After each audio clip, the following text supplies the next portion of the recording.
Hello అండి, ఎలా ఉన్నారు? అందరూ బాగున్నారా? వెల్కమ్ టు అవర్ ఛానల్ అమ్మ ఇంటి వంట. ముందుగా ఎవరైనా కొత్త వాళ్ళు మన ఛానల్ చూస్తున్నట్లయితే సబ్స్క్రైబ్ చేసుకోండి. ఈరోజు బీన్స్ ఎగ్ ఫ్రై ఎలా తయారు చేసుకోవాలో చూద్దామండి. ఎప్పుడు గుడ్డు పొరుటు తినేవాళ్ళు ఈసారి నేను చూపిస్తున్నట్లుగా బీన్స్ వేసుకొని ఒకసారి ట్రై చేయండి, మీకు ఖచ్చితంగా నచ్చుతుంది. సో లేట్ చేయకుండా తయారీ విధానం చూసేద్దాం. ముందుగా స్టవ్ మీద బాండీ పెట్టుకొని ఇందులోకి 2 టేబుల్ స్పూన్ దాకా ఆయిల్ని యాడ్ చేసుకోండి. ఆయిల్ హీట్ అయిన తర్వాత ఇందులోకి ఆవాలు, జీలకర్ర, పచ్చెనపప్పు వేసుకొని వీటిని కొంచెం వేపుకోండి. ఇవి కొంచెం వేగిన తర్వాత ఇందులోకి ఫైన్గా తరిగినటువంటి ఉల్లిపాయ తరుగు, అలాగే 3 పచ్చిమిర్చి తరుగును వేసుకొని వీటిని కొంచెం వేపుకోండి. ఉల్లిపాయ వేగి ట్రాన్స్పరెంట్ కలర్లోకి చేంజ్ అయిన తర్వాత ఇందులోకి సన్నగా తరిగినటువంటి బీన్స్ ముక్కల్ని యాడ్ చేసుకోండి. నేను ఇక్కడ 1/2 కేజీ బీనీసులను తీసుకొని ఇలా వీడియోలో చూపిస్తున్నట్లుగా తరిగి తీసుకున్నానండి.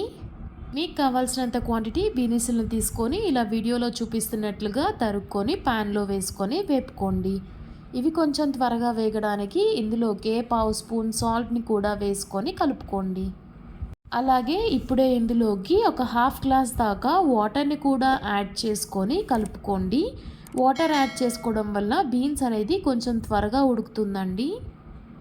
ఒక 5 నిమిషాల్లోనే వాటర్ మొత్తం పోయి బీన్స్ అనేది చక్కగా ఉడికిపోయి ఉంటుంది. బీన్స్ ఉడికిందో లేదో చూడడానికి ఇలా వీడియోలో చూపిస్తున్నట్లుగా ఒక ముక్క తీసుకొని కొంచెం నలిపినట్లుగా చూసారంటే చక్కగా నలుగుతుంది. ఇప్పుడు ఇందులోకి మనం గుడ్లని యాడ్ చేసుకుందామండి. నేను ఇక్కడ 3 గుడ్లను తీసుకుంటున్నానండి. మీకు గుడ్డు ఎక్కువ కావాలనుకుంటే 4 అన్నా తీసుకోవచ్చు. ఎగ్స్ వేసుకున్న తర్వాత ఎగ్లోని ఎల్లో పార్ట్ని కొంచెం స్ప్రెడ్ చేస్తున్నట్లుగా కలపండి. ఎగ్స్ వేసుకోవడం పూర్తయిన తర్వాత స్టవ్ని సిమ్లో పెట్టుకొని ఇప్పుడు ఇందులోకి 1 స్పూన్ దాకా కారం, 1/2 స్పూన్ పసుపు, 1/2 స్పూన్ గరం మసాలా, అలాగే 1/2 స్పూన్ ధనియాల పొడి యాడ్ చేసుకొని ఇప్పుడే ఇందులోకి 1/2 స్పూన్ దాకా సాల్ట్ని కూడా యాడ్ చేసుకొని మొత్తం బాగా కలిసేటట్లుగా కలుపుకోండి. ఈలోపు ఎగ్ కూడా కొంచెం వేగి ఉంటుందండి, కాబట్టి మొత్తం బాగా కలిసేటట్లుగా కలుపుకోండి. ఇలా ఒక 2 నిమిషాలు కలుపుకున్న తర్వాత ఒకసారి రుచి చూసుకొని రుచికి సరిపడా ఉప్పు, కారాన్ని యాడ్ చేసుకోండి. చివరిగా స్టవ్ ఆఫ్ చేసుకునే ముందు ఇందులోకి కొంచెం కొత్తిమీర తరుగు యాడ్ చేసుకొని ఒకసారి కలుపుకొని 1 నిమిషం స్టవ్ మీద ఉంచుకొని స్టవ్ ఆఫ్ చేసుకోండి.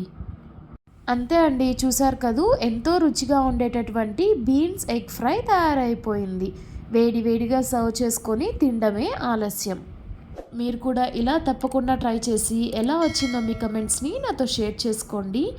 ఈసారి ఎగ్ పొరుటు చేసుకునేటప్పుడు ఇలా బీన్స్ వేసుకొని తప్పకుండా ట్రై చేయండి. ఈ వీడియో నచ్చితే లైక్ చేయండి, అలాగే మన ఛానల్ని సబ్స్క్రైబ్ చేసుకోండి.